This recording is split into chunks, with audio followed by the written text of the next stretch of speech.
Bonsoir chers amis followers de votre chaîne YouTube Dakar Matin. Bonsoir à nos frères africains. Je vous avais promis de revenir très souvent, vous expliquer la situation qui prévaut actuellement dans notre pays, le Sénégal. Parce que certainement vous êtes nombreux à s'interroger sur ce qui se passe dans notre pays.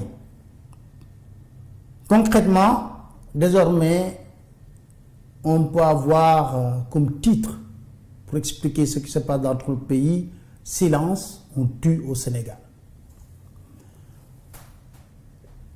On n'arrive pas à comprendre pourquoi désormais au Sénégal, à chaque fois qu'on constate qu'il y a des manifestations dans notre pays, les forces de l'ordre sont obligées de tuer en toute impunité. Déjà, au mois de mars 2021, lorsqu'on avait soulevé le dossier qui concerne le leader politique Ousmane Sonko à Adji Sarr, une jeune fille qui travaillait dans un salon de massage, et qu'on avait accusé Ousmane Sonko de viol, il y a eu des manifestations très violentes dans notre pays. À l'époque, nous avons comptabilisé 14 morts dans notre pays. 14 morts. Les Sénégalais étaient heurtés et choqués par cette violence inouïe, jamais vue dans notre pays. Juste vous rappeler que dans notre pays, nous n'avons pas l'habitude de connaître des manifestations avec un cortège de morts. Oui, le maintien de l'ordre était toujours de rigueur, mais quand même, nos forces de défense de sécurité avaient une maîtrise telle qu'on ne comptabilisait pas de morts pendant qu'ils déroulaient les stratégies de maintien de l'ordre. Mais nous avons constaté qu'aujourd'hui, avoir des morts dans des manifestations est devenu quelque chose qui est banalisé. Mars 2021, on a eu 14 morts. Le ministre Sidiki Kaba avait tenu une conférence de presse parce que l'opinion nationale comme internationale était choquée par autant de victimes. Alors, il avait promis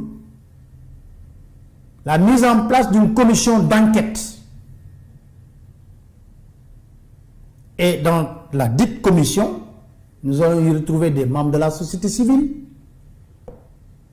et d'autres organismes de droits de l'homme pour une enquête et identifier qui sont véritablement les responsables de cette tragédie.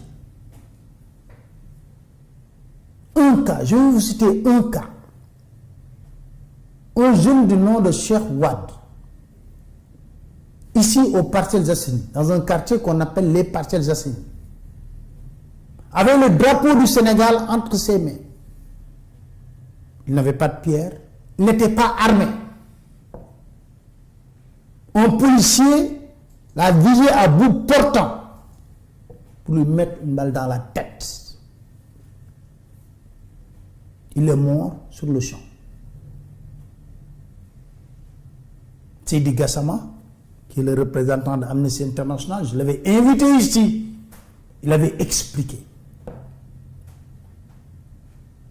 Aujourd'hui, le Sénégal a comptabilisé 23 morts.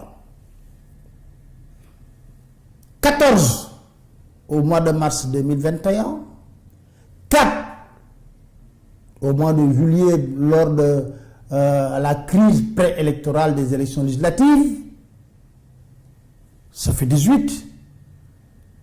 Le 16, lorsqu'on avait convoqué Ousmane Sonko, il y a eu des manifestations à Bignona, il y a eu un mort, et tout récemment, lors des dernières manifestations, on a eu au moins 3 ou 4 morts. Et ce qui est constant et établi est très simple. L'autopsie révèle toujours qu'il a été tué par balle réelle. Et ce qui est très dangereux aujourd'hui dans notre pays, et on le constate à travers des vidéos qui circulent, nos forces de défense et de sécurité, à côté il y a des nervis qui sont armés. Les vidéos circulent. Et ils sont nullement inquiétés. Angor, le ministre de l'Intérieur a voulu nous faire croire que c'est l'hélice d'un bateau qui a provoqué la mort d'une jeune fille. Or, personne ne pouvait accéder à ce niveau.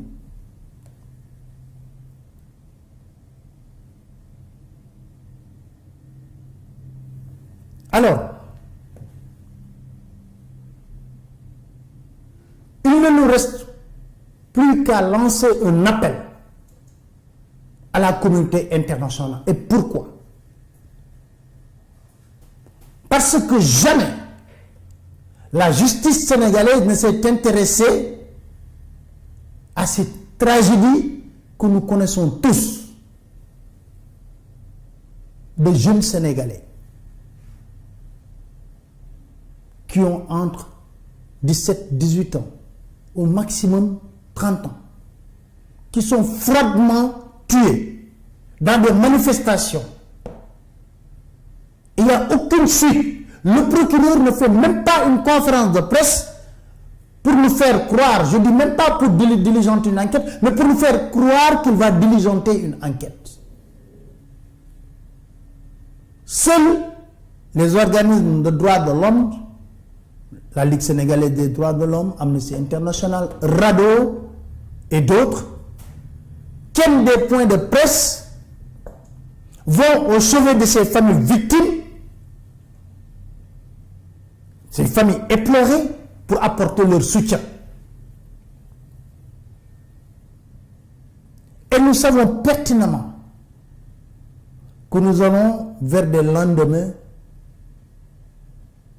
qui risquent d'embraser ce pays. Pour la bonne et simple raison que nous avons des forces de défense et de sécurité surarmées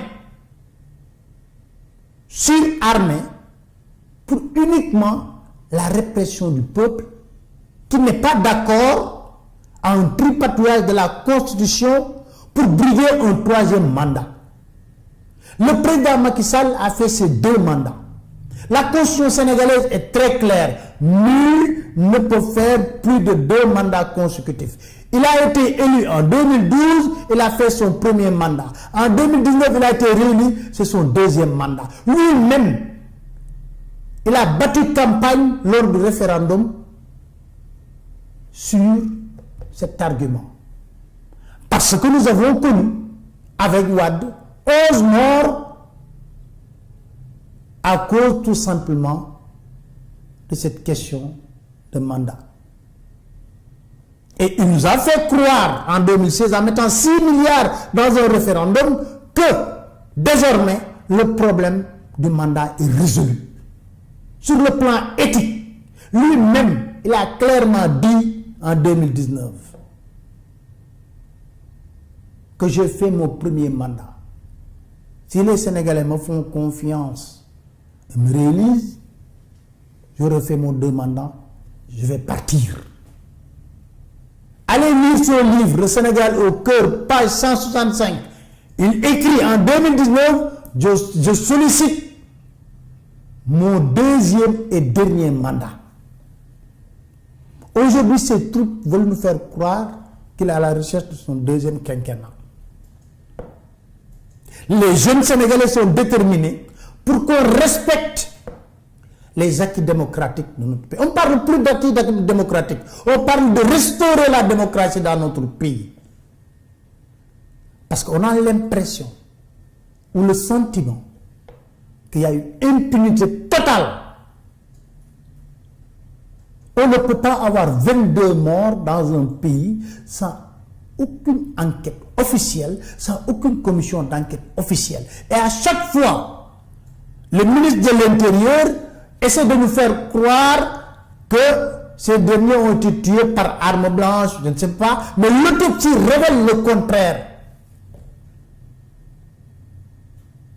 La dernière victime, Pape Keïta, l'autopsie signée par le procureur a révélé qu'il a été tué par balle réelle, arme de guerre. Raison pour laquelle nous lançons un appel à la communauté internationale, ces pays, n'importe quel organisme, pour quand même qu'ils portent un regard appuyé sur la situation de notre pays. On ne peut pas continuer à tuer impunément des jeunes Sénégalais. Si vous venez au Sénégal aujourd'hui, vous avez l'impression d'être à la bande de Gaza. Chaque rond-point, il y a des voitures blindées, encagoulées. On a comme l'impression que le Sénégal est en guerre. Or, la réalité, c'est un régime qui est en guerre contre son peuple. Un régime qui est en guerre contre son peuple. Voilà les faits. Et le peuple souffre atrocement. On a beaucoup de familles éplorées qui pleurent leur mort. Il n'y a aucune suite par rapport à ça. Sinon, des explications alambiquées, des communiqués truffés de mensonges qui très rapidement tombent comme un château à la carte. C'est pour cela qu'il nous revient de dire que on peut comprendre le souci de maintien de l'ordre. Et dans le maintien de l'ordre, en réalité, on ne devrait utiliser que des méthodes non létales. Mais on ne peut pas surarmer des forces de défense et de sécurité qui tirent à balles réelles, à bout portant, sur des jeunes innocents. C'est l'extrémité. Maintenant, nous sommes en train de documenter tout cela à travers des dossiers bien pointus, à travers des photos, des autopsies et tout cela.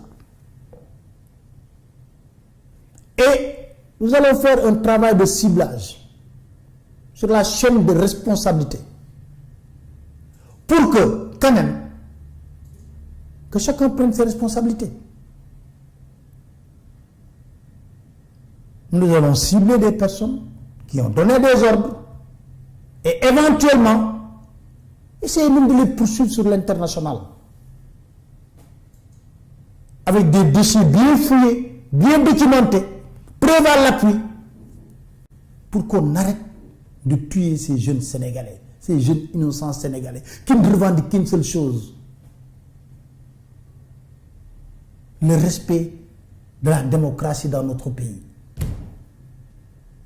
C'est un cri de cœur que je lance. J'appelle tous les panafricains. J'appelle toutes les personnes qui ont la possibilité d'élever la voix pour qu'on puisse quand même savoir raison garder dans notre pays. On ne peut pas tuer impunément et continuer à le faire. Si on continue de le faire, c'est parce que tout simplement, on a garanti quelque part l'impunité.